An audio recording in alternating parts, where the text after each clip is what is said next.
پاکستان کا مسئلہ کیا؟ لا الہ الا اللہ۔ وہی مسئلہ جو پاکستان کا ہے، وہی مسئلہ ان فلسطینیوں کا۔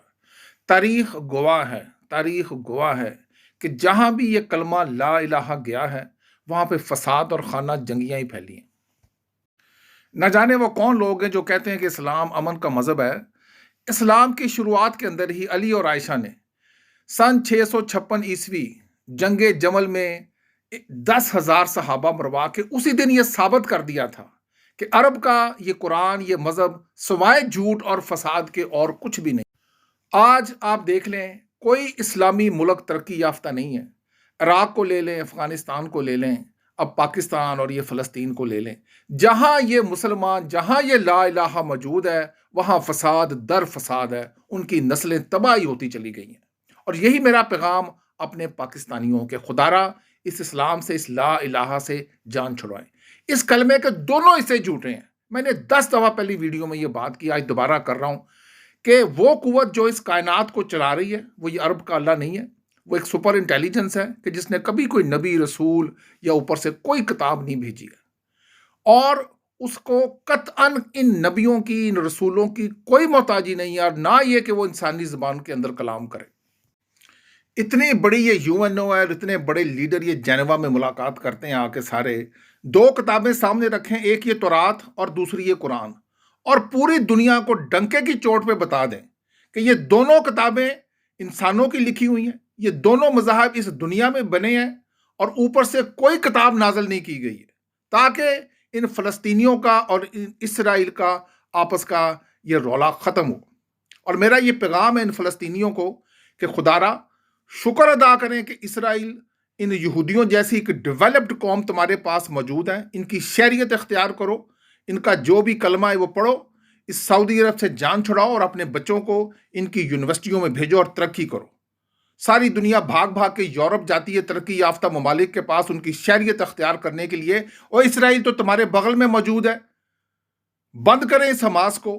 $350 ملین قطر نے حماس کو دیے ہیں، بجائے اس کے کہ وہ اپنے بچوں کے لیے کوئی یونیورسٹیاں، کوئی وہاں پر سکول، کالج، ہاسپٹل، کوئی فیکٹریاں، کوئی انڈسٹری لگائیں۔ 40 کلومیٹر لمبی بیلٹ ہے اس غازہ کی، اتنی اچھی وہاں پر فشنگ انڈسٹری بنتی ہے اور پورٹس بنتی ہیں، اور سوائے اس کے کہ اپنے بچوں کے ہاتھ کے اندر انہوں نے پتھر پکڑائے ہوئے ہیں، اور جا کے تو مارو اسرائیل کو۔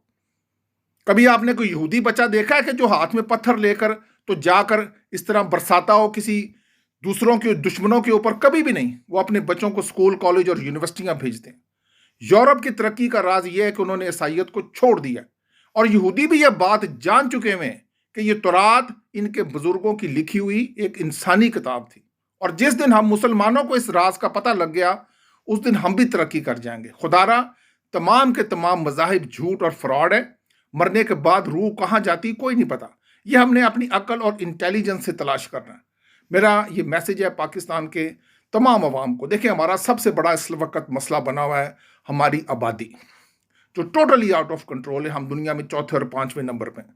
میں نے پہلی ویڈیو میں کہا تھا کہ پاکستان کو اس وقت کسی عمران خان یا نواز شریف یا زرداری یا پیپلز پارٹی کی ضرورت نہیں ہے، ہمیں انتخاب کی ضرورت نہیں ہے، ہمیں انقلاب کی ضرورت ہے۔ آخر میں اسی ویڈیو کے اندر انقلاب کے 5 پوائنٹ رکھنا چاہتا ہوں۔ سب سے پہلے پاکستان کا نام اسلامک ریپبلک سے بدل کر پیپلز ریپبلک آف پاکستان رکھا جائے۔ 20 دفعہ پہلے میں نے یہ بات کی ہے۔ یہ ہے ہمارے ترقی کے سفر کی شروعات، یہ ہے پاکستان میں انقلاب کی شروعات۔